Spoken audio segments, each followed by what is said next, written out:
Have you ever wondered? A tall, beautiful flight attendant celebrates New Year's Eve with 11 men. After a wild night, she is discovered lifeless in a hotel bathtub. What truly happened that night? Why did the police initially label it a murder case, only to later declare that all suspects were innocent? Here is the full story, organized so you can follow the events step by step. The central figure is Christine Angelica de Serra, born on April 13, 1997, in General Santos City, located on the island of Mindanao in the Philippines. She came from a family of 4 children. From a young age, Christine stood out for her striking looks and diligent academic performance. After finishing high school, she studied at the University of the Philippines Mindanao, Mindanao, in Davao City. Known for her cheerful personality, she often shared her life on social media. Christine actively participated in various beauty pageants, dance, and modeling competitions. In 2017, she competed in Miss Universe Philippines and placed as a runner-up. 2 years later, she pursued a career that many young women dream of, becoming a flight attendant. With her strong qualifications, Christine joined Philippine Airlines in 2019 and moved to Manila for work convenience. She quickly gained more than 160,000 followers on social media.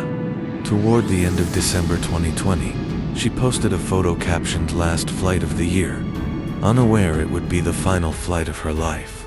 On December 31st, 2020, Christine decided to celebrate the new year at the City Garden Grand Hotel in Makati City, Metro Manila, Philippines. She was joined by friends including Ramon Galido, Gregorio, Angelo de Guzman, Joan Pascual de la Serna, and others such as John Paul Haleli, Valentine Rosales, Mark Anthony Rosales, among additional acquaintances. The group booked room 2209. Initially, only a few people were present, but more guests were invited, bringing the total to 12.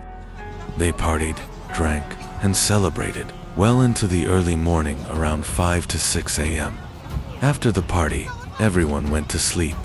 At about 10 a.m. on January 1st, 2021, Ramon Galido woke up to find Christine still lying in the bathtub. He believed she might just be sleeping off the alcohol, so he covered her with a blanket and went back to bed. Around midday, when he checked on her again, he panicked upon seeing her face had turned bluish and she had no pulse. Galido immediately called the others. Despite their attempts at CPR and rushing her to Makati Medical Center, the doctors confirmed she had been dead before arrival. The initial cause of death was listed as a ruptured aortic aneurysm. A post-mortem examination on January 2nd, 2021, yielded the same primary finding. Christine had died of a ruptured aortic aneurysm. However, forensic examiners also noted multiple bruises and abrasions on her body, including her thighs, ankles, and most notably around her genital area. At the time, Police Major Harold Depositar, then Chief of Police in Makati, quickly announced it could be a homicide.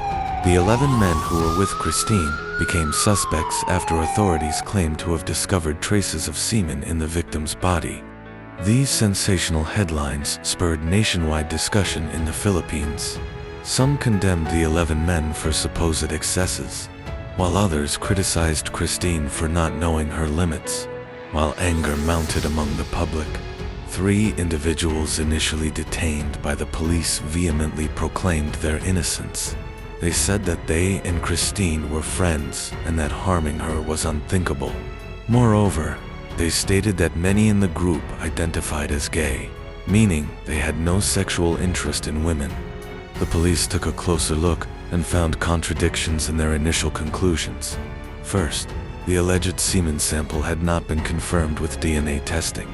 Second, surveillance footage from the hotel showed Christine moving freely between 2 rooms, holding drinks, smiling, and being friendly. No visible signs of coercion or conflict. From the CCTV timestamps, investigators noted Christine at 11:38 p.m. on December 31, carrying a glass of alcohol and trailing 2 men.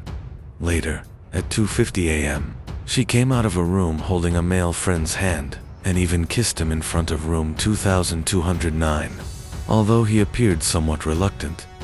In addition, there was a photo of Christine, highly intoxicated, sitting by the toilet while flashing a Visa. Friends repeatedly helped her back to her room, indicating they were concerned for her, not abandoning her. With the new evidence, the police released the suspects. They acknowledged that the sample from Christine's remains could have been contaminated because her body was embalmed prior to the autopsy.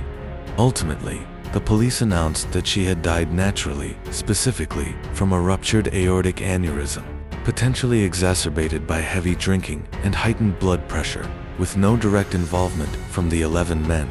Once labeled as killers, these men were now cleared of wrongdoing.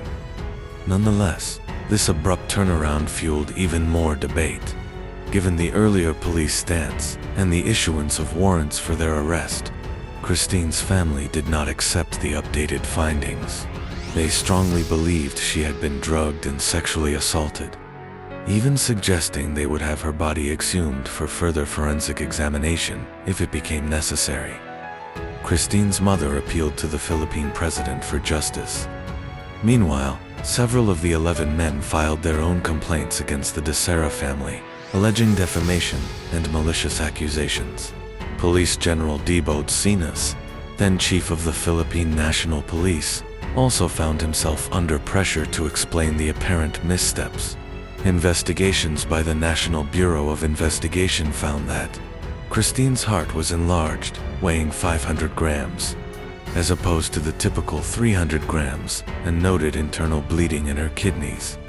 These details supported the conclusion that she died due to a congenital aortic aneurysm, effectively ruling out homicide.